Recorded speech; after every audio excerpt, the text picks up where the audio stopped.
بیان سننے سے پہلے سب ایک بار درود شریف پڑھ لیں۔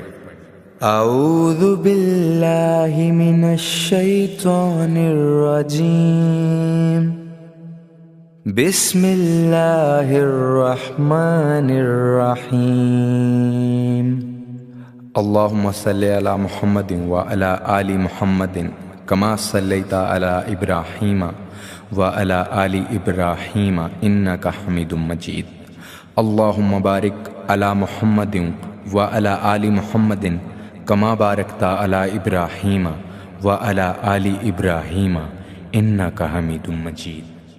فاضل بریلوی رحمۃ اللہ علیہ فرماتے ہیں کہ قیامت میں منظر اس طرح کا ہوگا کہ نبی پاک ہمارے آگے آگے چلیں گے اور ہمیں اللہ کی رحمت کی خوشخبری سناتے جائیں گے، اور جب حضور یہ خوشخبریاں سنائیں گے تو حضور کے لبہائے مبارکہ سے پھول گریں گے اور ہم ان کو اٹھاتے جائیں گے۔ فرماتے ہیں خود تو وہ تھوڑی دیر کے لیے روئیں گے اللہ کی بارگاہ میں کہ یا اللہ انہیں معاف کر دے، خود روئیں گے لیکن ہمیں ہنسا دیں گے۔ پیش حق مجدہ شفاعت کا سناتے جائیں گے، آپ روتے جائیں گے پر ہم کو ہنساتے جائیں گے، اور باغ جنت میں محمد صلی اللہ تعالی علیہ وسلم، باغ جنت میں محمد مسکراتے جائیں گے، پھول رحمت کے گریں گے ہم اٹھاتے جائیں گے، حشر تک ڈالیں گے ہم پیدائش مولا کی دھوم، اور مثل فارس نجد کے قلعے گراتے جائیں گے۔ اور کیا ذوق بیان کیا، فرمانے لگے خاک ہو جائیں عدو جل کر مگر ہم تو رضا، دم میں جب تک دم ہے ذکر ان کا سناتے جائیں گے۔ جب تک سانسوں کی ڈوری چل رہی ہے، دم میں جب تک دم ہے ذکر ان کا سناتے جائیں گے۔ اللہ تبارک و تعالیٰ نے نا ہمارے محبوب کریم علیہ السلام کو دنیا میں بھیجا تو فرمایا یا ایھا الناس قد جاءکم برہان من ربکم، اے لوگو تمہارے پاس تمہارے رب کی دلیل آ گئی ہے۔ اللہ تبارک و تعالیٰ نے محبوب پاک علیہ السلام کو سراپا دلیل بنا کے بھیجا۔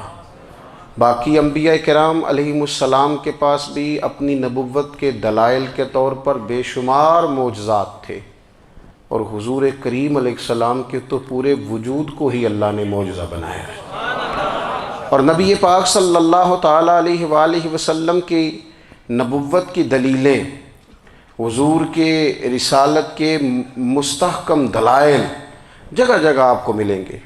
سب سے پہلی چیز تو یہ سمجھنے والی ہے کہ نبی پاک علیہ السلام نے جس چیز کو سب سے پہلے اپنی نبوت کی دلیل کے طور پر بیان فرمایا وہ حضور کا کردار ہے، سیرت ہے، عمل ہے، حضور کا لوگوں کے ساتھ رویہ ہے۔ نبی پاک علیہ السلام کی تبلیغ کے 3 دور ہیں۔ ایک تو حضور نے اپنے قول سے تبلیغ فرمائی، وہ 40 سال کی عمر سے محبوب نے اعلان فرمایا اور تبلیغ کی، اور ایک نبی پاک صلی اللہ تعالیٰ علیہ وسلم بالواسطہ حضور کی تبلیغ ہے جو آج تک جاری ہے۔ امت کے علماء، مشائخ، مبلغین حضور کے دین کو آگے پھیلا رہے ہیں، تو دراصل یہ بھی تبلیغ رسول پاک علیہ السلام ہی کی تبلیغ۔ اور ایک حضور کی تبلیغ کا دور ہے، حضور کی پیدائش سے لے کر ولادت مبارکہ سے لے کر حضور علیہ السلام کے اعلان نبوت تک۔ اس دوران نبی پاک نے جو تبلیغ فرمائی ہے وہ اپنے کردار سے فرمائی۔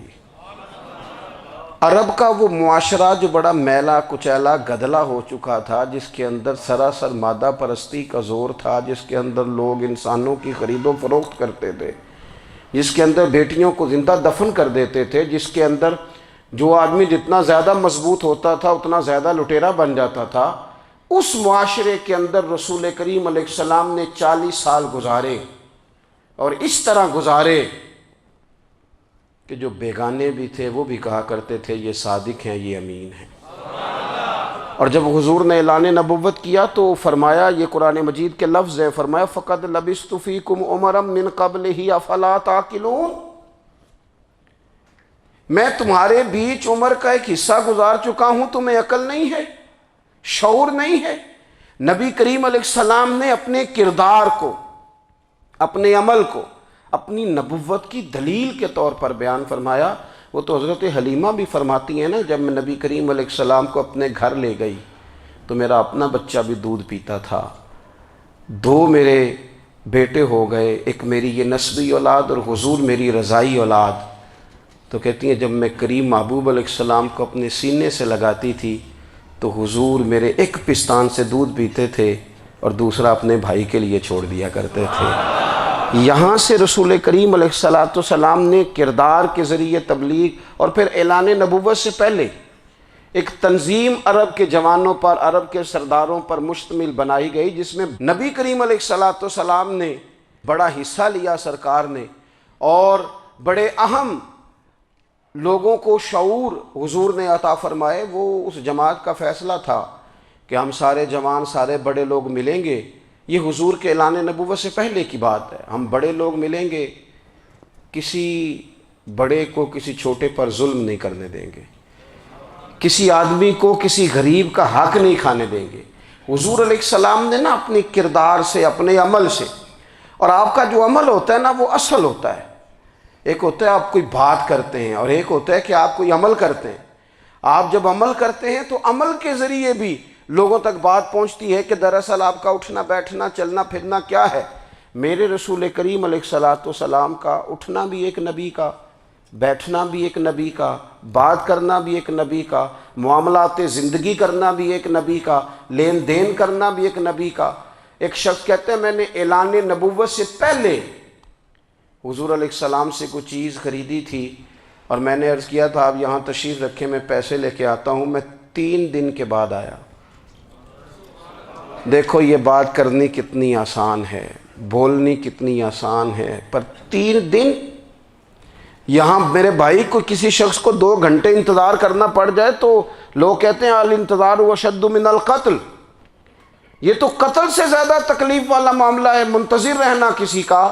کہتے 3 دن کے بعد میں آیا تو میرے رسول کریم وہیں تشریف فرمایا، بس اتنا فرمایا یار تم نے مجھے بڑی تکلیف میں ڈال دیا، 3 دن ہو گئے یہاں رکے ہوئے۔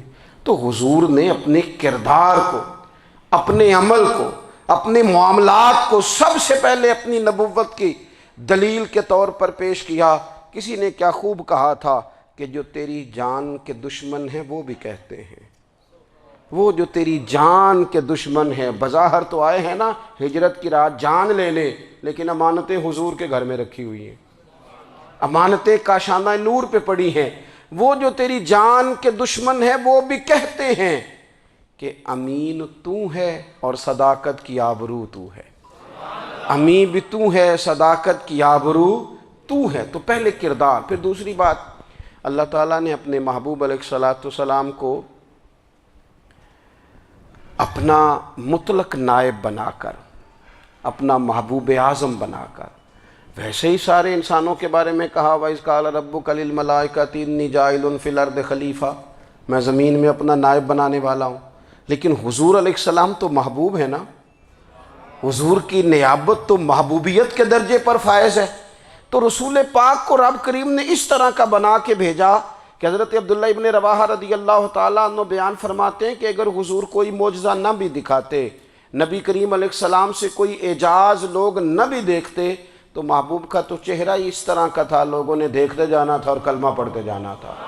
لیکن باوجود اس کے میرے رسول پاک کا اعجاز یہ ہے، کمال یہ ہے کہ حضور کبھی اشارہ کر دیں تو چاند 2 ٹکڑے ہو جائے، کبھی دعا مانگ دیں تو ڈوبا ہوا سورج واپس آ جائے، کبھی محبوب گزرنے لگیں تو پتھر آپ پر سلام پڑے، کبھی حضور پہاڑ پر چڑھ جائیں تو پہاڑ وجد میں آ کر جھومنے لگیں، محبوب کا کبھی نماز پڑھاتے ارادہ بن جائے تو اللہ تعالیٰ قبلے کا رخ ہی تبدیل فرما دے۔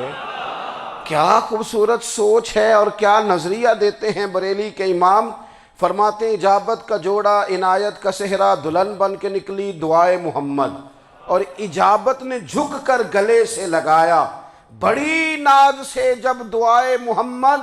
دیکھو خدا کی رضا چاہتے ہیں دو عالم، خدا چاہتا ہے رضائے محمد صلی اللہ تعالی علیہ وسلم۔ اور ایک مقام پہ فرماتے ہیں نائب دست قدرت پہ لاکھوں سلام، نائب دست قدرت پہ لاکھوں سلام۔ تو اللہ تعالیٰ نے نبی پاک صلی اللہ تعالی علیہ وسلم کو جو اعزاز۔ پھر ایک اور بات، حضور امی ہیں۔ دنیا میں آ کر محبوب نے کسی سے پڑھا ہی نہیں۔ میرے محبوب نے جتنا پڑھا ہے رب کریم سے ہی پڑھا ہے۔ الرحمن علم القرآن خلق الانسان، رحمان نے قرآن سکھایا پھر انسان بنایا۔ اللہ تبارک و تعالیٰ کی بارگاہ کرم سے حضور نے لیا۔ رسول کریم امی ہیں، یہ بھی حضور کی نبوت پر ایک بڑی دلیل۔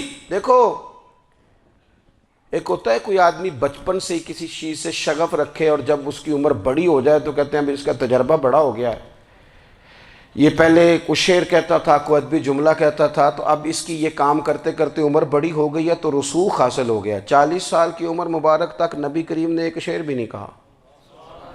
حضور علیہ السلام نے کبھی کوئی ایسی بات، ویسے تو حضور کی ہر بات حکمت والی، لیکن جس کو عرب کے لوگ اپنے لہجے میں شاعری یا اپنے لہجے میں ادب کہتے تھے، وہ حضور نے بیان نہیں فرمایا۔ لیکن جب 40 سال کی عمر میں اعلان نبوت کیا تو پھر بڑے بڑے فصیح و بلیغ، بڑے بڑے سیانے طفیل بن عمر کہتے ہیں کہ اس شخص کو بھی میں نے دیکھا جسے بڑا ناز تھا اپنی فصاحت اور بلاغت پر، اور جب وہ حضور کے پاس آیا اور اس نے آ کے کچھ باتیں کی تو محبوب خاموشی سے سنتے رہے، اور جب وہ چپ کر گیا تو میرے کریم نے صرف سورہ فاتحہ پڑھی۔ کبھی اٹھتا تھا، کبھی بیٹھتا تھا، کبھی غور کرتا تھا، کبھی دائیں جاتا تھا، کبھی بائیں جاتا تھا، پھر کہنے لگا بتاؤ نا کلام کس کا ہے؟ فرمایا اس رب کا، اس رب کا، اس رب کا جس کا میں رسول بن کے آیا ہوں۔ نبی کریم صلی اللہ تعالی علیہ وسلم امی ہیں، لیکن حضور نے کائنات کے رازوں سے پردے ہٹا دیے۔ نبی کریم نے جینے کے سلیقے بتا دیے۔ حضور نے ہر شخص کو اس کے مقصد حیات سے آگاہ کر دیا۔ نبی کریم علیہ السلام نے وہ فلسفہ حیات بیان کیا کہ لوگوں کو صرف جینے میں ہی مزہ نہیں آیا، مرنے میں بھی مزہ آنے لگا۔ لوگ آگے بڑھ بڑھ کے جانیں پیش کرنے لگے، اپنی اولادیں قربان کر، جو فلسفیوں سے کھل نہ سکا اور نکتہ وروں سے حل نہ ہوا، وہ راز ایک طیبہ والے نے بتلا دیا چند اشاروں میں۔ محبوب کریم امی ہیں، لیکن حضور نے اس طرح دنیا کو سکھایا، اس طرح دنیا کو پڑھایا، اس طرح حضور نے علم کے چراغ اور دیپ روشن کیے کہ قیامت تک جسے روشنی ملے گی نا، اسے صرف دروازہ مصطفیٰ سے ملے گی، اسے رسول کریم علیہ السلام کے در دولت سے ملے۔ کچھ لوگوں نے کہا کہ اپنے پاس سے آیات بنا کے لاتے ہیں، اپنے گھر میں بیٹھ کے دعوے کر لینا تو کوئی مشکل کام نہیں نہ ہوتا، سارے لوگ ہی کر لیتے ہیں۔ بلکہ وہ ہمارے ایک بزرگ کہا کرتے تھے، خیالی پلاؤ پکائیے تے گھیو کدے بھی کٹ نہ پائیے، کیونکہ کون سا پیسوں کا ڈالنا ہے، زیادہ ڈالیں آپ اور زیادہ ڈالیں۔ بہت سارے لوگ ہیں آج بھی، کچھ لبرل ہیں بیچارے، کچھ دین بیزار طبقہ ہے، وہ کہتے ہیں جناب ہمیں تو جدید باتیں بتائیں، ہمیں تو نئے اسلوب کے مطابق لے کے چلیں، ہمیں تو او بھائی سن، میرے نبی پاک علیہ السلام نے فرمایا میرا قرآن کبھی پرانا نہیں ہوگا، اسے پڑھ کے دیکھ، اس کی جدت کا حسن دیکھ، یہ تو کھلا ہوا باغ ہے، تو ایک دفعہ اس کے قریب آئے گا تو خوشبو ملے گی، دوسری دفعہ آئے گا تو اس سے زیادہ تازی ملے گی، ایک دفعہ پھل کھائے گا تو مزیدار ہوگا اور دوسرا کھائے گا، ہو سکتا ہے شکل ملتی جلتی ہو لیکن ذائقہ بڑا نرالا ہوگا۔ تو تو صحیح نا، جب کچھ لوگوں نے کہا یہ خود سے بنا کے آیات لاتے ہیں تو فرمایا وَإِن كُنتُمْ فِي رَيْبٍ مِّمَّا نَزَّلْنَا عَلَىٰ عَبْدِنَا فَأْتُوا بِسُورَةٍ مِّن مِّثْلِهِ، اگر تمہیں کوئی شک ہے اس میں جو ہم نے اپنے بندہ خاص میں نازل کیا ہے تو تم بھی اس جیسی ایک آیت بنا کے لاؤ۔ اور چلو چیلنج کھلا ہی دے دیا، فرما وَادْعُوا شُهَدَاءَكُم مِّن دُونِ اللَّهِ، اللہ اور اللہ والوں کو چھوڑ دو، تفسیری ترجمہ عرض کر رہا ہوں، یعنی صحابہ کو چھوڑ دو، حضور کے ماننے والوں کو چھوڑ دو، باقی ساری دنیا کے کافر کٹھے ہو جاؤ، ایک آیت بس قرآن جیسی لے کے آؤ، ایک آیت لے کے آؤ، ان کنتم صادقین، اگر تم سچے ہو۔ جوانوں سنو، کہا ایک آیت، اور یہ چیلنج آج تک قرآن مجید کا موجود ہے، آج تک۔ وَإِن كُنتُمْ فِي رَيْبٍ مِّمَّا نَزَّلْنَا عَلَىٰ عَبْدِنَا فَأْتُوا بِسُورَةٍ مِّن مِّثْلِهِ، تم قرآن کے مقابلے کی ایک صورت لے کے آؤ اور سارے حمایتی اکٹھے کر لو اپنے۔ ان کنتم صادقین، اگر تم سچے ہو۔ جواب تو ادھر سے آنا تھا نا، لیکن کائنات کے رب نے جواب بھی خود دیا، فرمایا فَإِن لَّمْ تَفْعَلُوا وَلَن تَفْعَلُوا، اگر تم نہ لا سکے، اور فرمایا تم لا سکتے بھی نہیں، اگر تم نہ لا سکے اور تم لا سکتے بھی، نہ خنجر اٹھے گا نہ تلوار تم سے، یہ بازو میرے آزمائے ہوئے ہیں۔ وَلَن تَفْعَلُوا، تم لا بھی نہیں سکتے۔ فَاتَّقُوا النَّارَ الَّتِي وَقُودُهَا النَّاسُ وَالْحِجَارَةُ، پھر اس آگ سے ڈر جاؤ جس کا ایندھن آدمی اور پتھر ہے۔ اُعِدَّتْ لِلْکَافِرِین، بنائی کافروں کے لیے، بنائی مومنوں کے لیے تو رب نے جنت بنائی ہے۔ اُعِدَّتْ لِلْکَافِرِین، یہ دوزخ اللہ نے کن کے لیے بنائی ہے؟ اُعِدَّتْ لِلْکَافِرِین، کہتا ہے کافر کے لیے بنایا۔ تو اللہ تبارک و تعالیٰ نے میرے رسول پاک صلی اللہ تعالیٰ علیہ وسلم کو وہ کتاب عطا فرمائی، اور پھر حضور کی فصاحت و بلاغت، معرفت۔ دیکھو، ایک ہوتا ہے گھنٹوں باتیں کرنا، ایک ہوتا ہے کئی والیم پر مشتمل، کئی جلدوں پر مشتمل کتب کا لکھنا، اور ایک ہوتا ہے کسی بندے کا ایک بات کرنا اور سامنے والے کی طبیعت کو اتنا جگا دینا کہ اگلی بات فوراً ہی اس کی سمجھ میں آ جائے۔ اور حضور نہ کسی کی انا کو نہیں جگاتے تھے۔ ہم بعض اوقات کسی سے خطاب کرتے ہیں، بات کرتے ہیں، تو سامنے والے کی انا کو جگا دیتے ہیں، ٹھیس پہنچاتے ہیں، وہ کہتا چل پھر تگڑا ہو جا، میں بھی آیا۔ حضور انا نہیں جگاتے تھے، میرے نبی پاک ضمیر جگاتے تھے، تاکہ وہ شخص فیض حاصل کر سکے، اسے کچھ ملے۔ نبی کریم کا جو انداز تکلم ہے وہ اس طرح کا ہوتا تھا کہ انسان خود بخود کھل اٹھتا تھا کہ مطلب یہ بات ہونے کیا لگی ہے، مطلب حضور کیا فرمانے لگے۔ نبی کریم صلی اللہ تعالیٰ علیہ وسلم، ایک دن محبوب کریم نے صحابہ کے بھی یہ حضور کی فصاحت و بلاغت دیکھے، فرمایا محبوب نے کتنا نادان ہے وہ شخص جو اپنے ماں باپ کو گالی دے۔ کھلی ہو گئی لوگوں کی آنکھیں، کان کھڑے ہو گئے کہ یا رسول اللہ کون ایسا بدبخت ہے جو ماں باپ کو گالی دے گا۔ اب جب سوالات ذہنی سطح پر پوری طور پر ابھر گئے نا، تو اب رسول کریم نے بات سمجھائی۔ یہ ہے فصاحت و بلاغت، تیرے آگے ہیں یوں دبے لچے فصحاء عرب کے بڑے بڑے، کوئی جان منہ میں زبان نہیں بلکہ جسم میں جان نہیں۔ یا رسول اللہ کون ایسا نالائق ہے جو ماں باپ کو گالی دے؟ اب جب ذہنی سطح یہاں تک ابھر آئی تو اب حضور نے سمجھایا، فرمایا جب تم کسی کے ماں باپ کو گالی دو گے نا تو وہ بھی تو جواب میں تمہارے ماں باپ کو دے گا نا، تو فی نفس ہی یہ تم نے خود ظلم کیا ہے اپنے ماں باپ پر۔ کیوں تم نے ایسا لہجہ اختیار کیا کہ جس سے سامنے والے کی انا جاگ جائے اور وہ تمہارے مقابلے میں آ کر کے کھڑا ہو جائے؟ کیوں تم نے اس طرح کے انداز اختیار کیے کہ جس سے سامنے والا بھی سارے پنجے کھڑے کر کے باہر نکل آئے اور کہے آ جاؤ پھر میں ابھی میدان میں حاضر ہوں؟ رسول کریم کی فصاحت، بلاغت دیکھیں نا، حضور 2-4 جملوں میں ساری بات سمجھا جاتے ہیں۔ ایک حدیث پاک اگر ہماری سمجھ میں آ جائے، ایک روایت، نبی پاک صلی اللہ تعالیٰ علیہ وسلم نے فرمایا خوبصورت مسلمان وہ ہے جو بے مقصد باتوں کو چھوڑ دے۔ لو، اس سے پوری زندگی سجائی جا سکتی ہے، ایک جملے سے پوری زندگی سواری جا سکتی ہے، کوئی لمبی چوڑی باتوں میں جانے کی ضرورت نہیں۔ کہا خوبصورت مسلمان یہ ہے جو بے مقصد باتوں کو چھوڑ دے، لا یعنی باتوں کو، کیا کہتے ہیں ہمارے دیہات کے لوگ، جڑے پنڈ جانا نہیں اودا راہ پوچھنے دی۔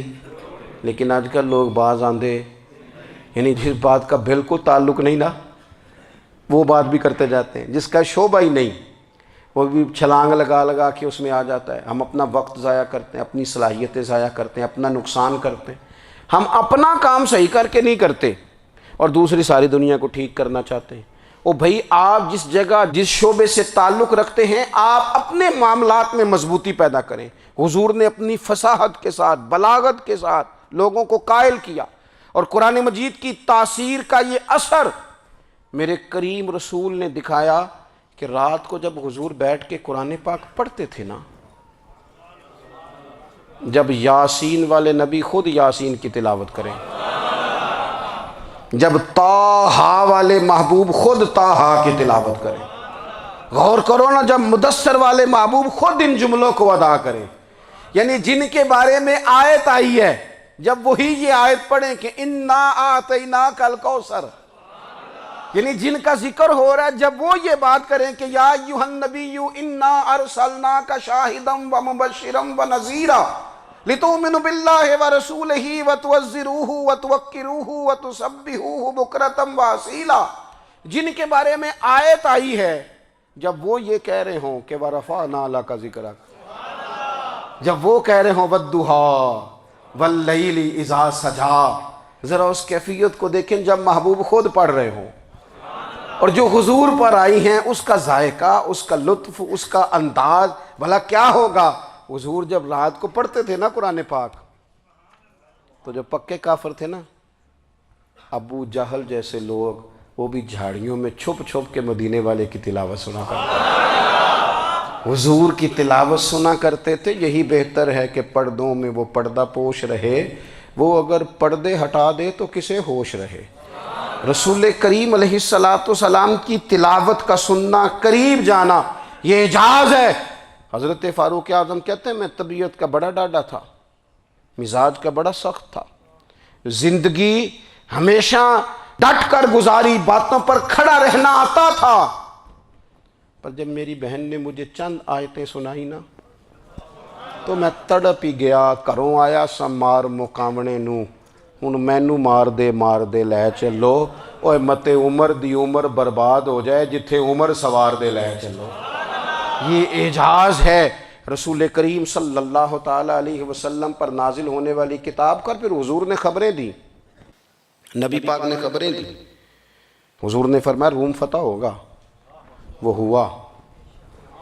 نبی کریم علیہ السلام نے فرمایا شام فتح ہوگا، تو شام فتح ہوا۔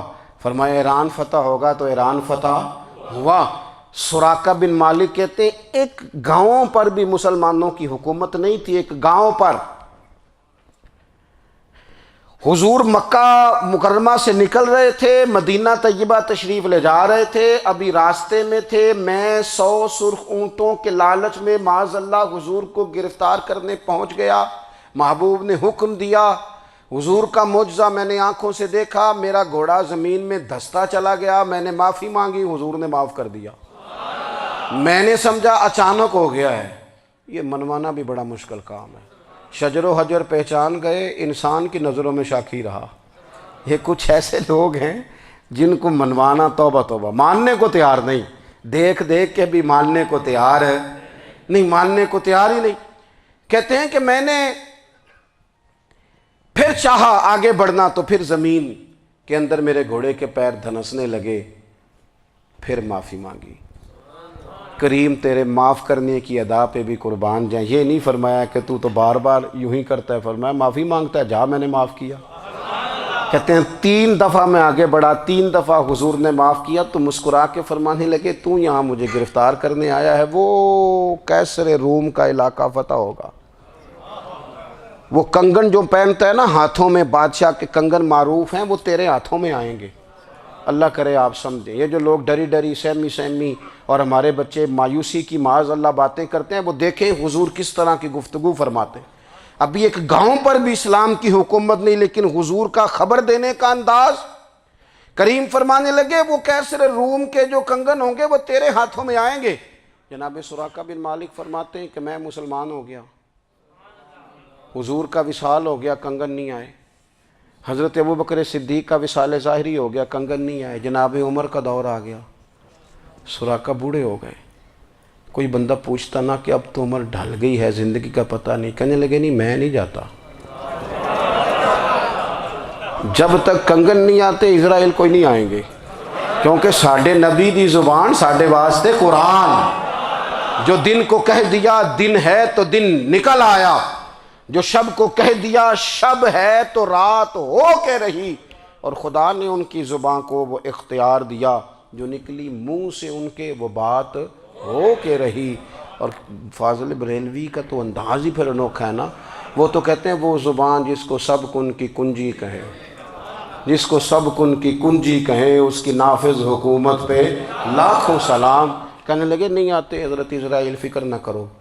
بوڑھے ہو گئے تھے، نکلنا گھر سے بند کر دیا تھا. حضرت عمر کا دور تھا، کنگن آ گئے. حضرت فاروق اعظم نے ان کے پوتوں سے، نواسوں سے، بچوں سے کہا جاؤ بلا کے لاؤ. کہا دادا جان بوڑھے ہیں. فرمایا تم کان میں کہہ دینا کنگن آ گئے، پھر تم دیکھنا تو صحیح. پھر حضرت سراقہ آئے. حضور نے جو خبریں دیں، نبی پاک علیہ الصلاۃ والسلام نے جو گزشتہ قوموں کے احوال بیان کیے، اور پھر میرے نبی پاک علیہ الصلاۃ والسلام نا دنیا میں عزتیں دینے آئے. عزتیں، یہ مزاج ہمیں کم کرنا چاہیے. یہ جو ہم ساری زندگی اس کام میں لگا دیتے نا، کسی کو نیچا کیسے دکھانا ہے، یہ انداز حضور نے نہیں ہمیں دیا. آپ دیکھو حضور تشریف لائے تو ہمیں پتہ چلا کہ حضرت یوسف جیسا سونا کوئی نہیں. حضور تشریف لائے تو ہمیں پتہ چلا کہ حضرت داؤد جیسی خوبصورت آواز کسی کی نہیں.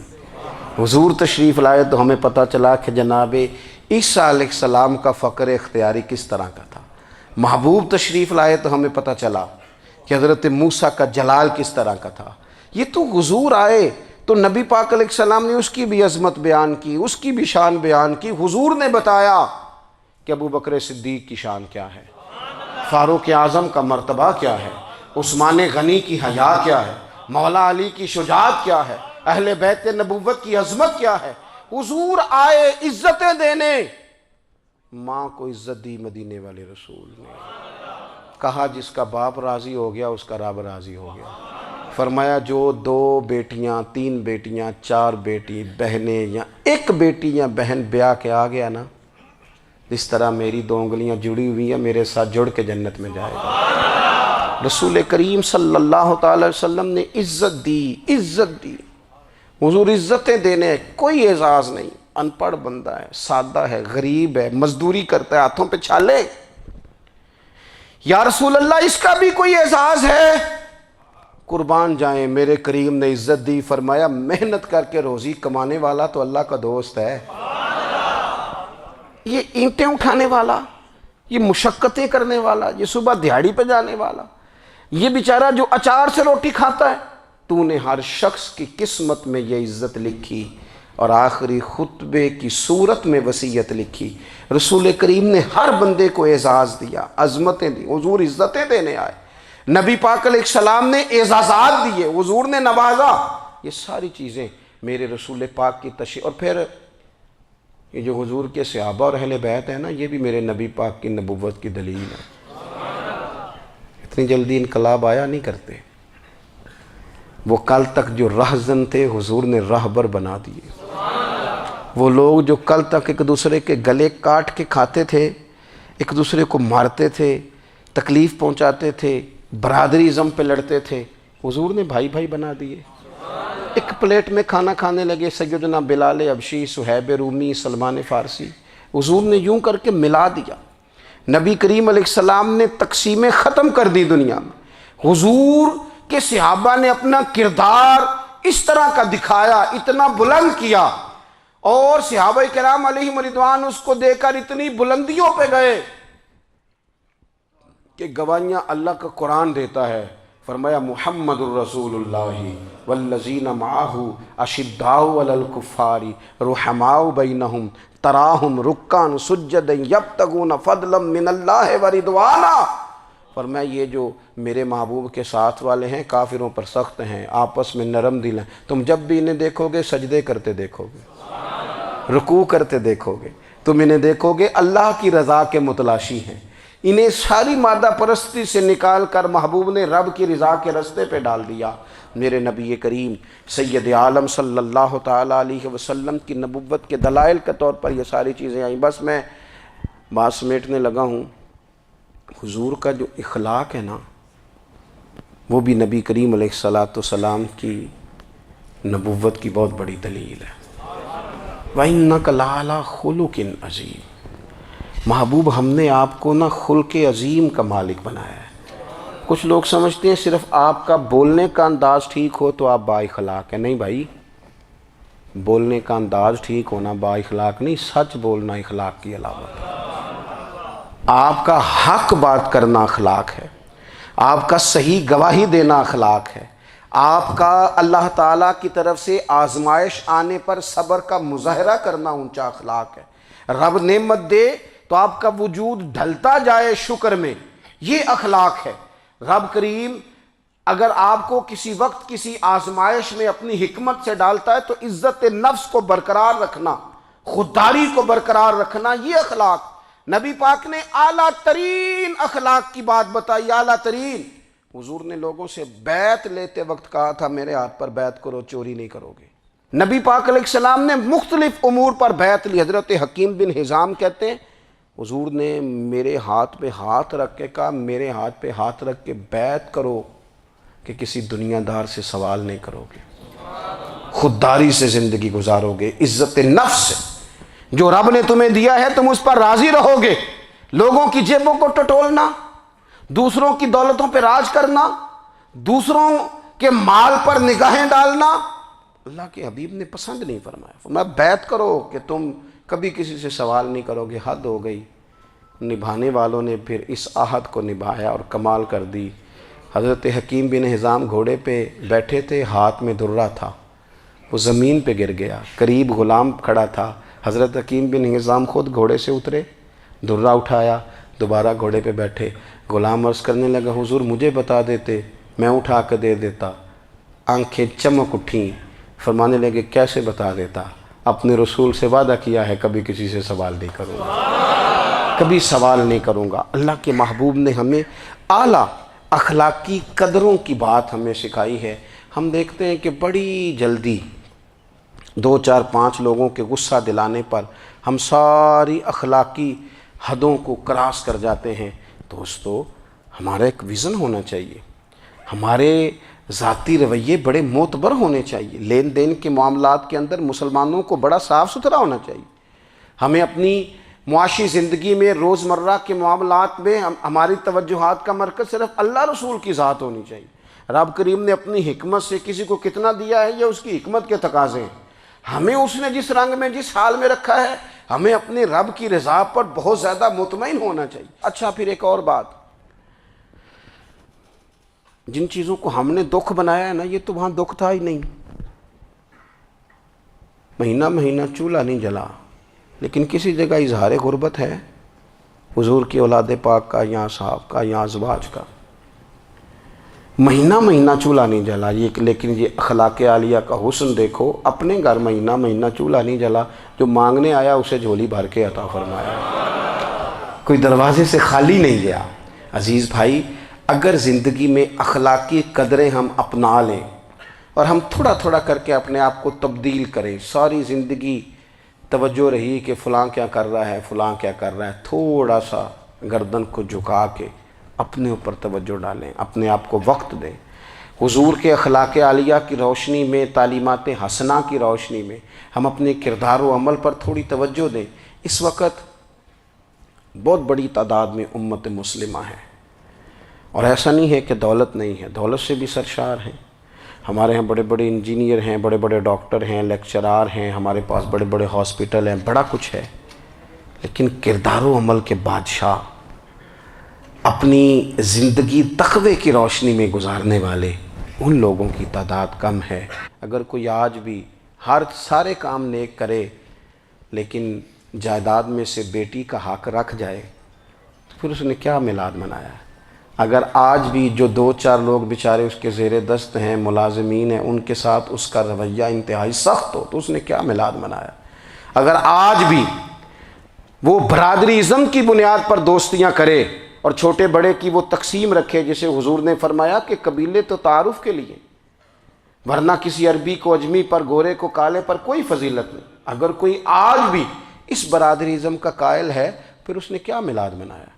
اگر کوئی شخص آج بھی اپنے آپ کو مادہ پرستی میں پوری طرح دھکیل چکا ہے اور رضا الہی کا مسافر نہیں بنا تو اس نے کیا میلاد منایا؟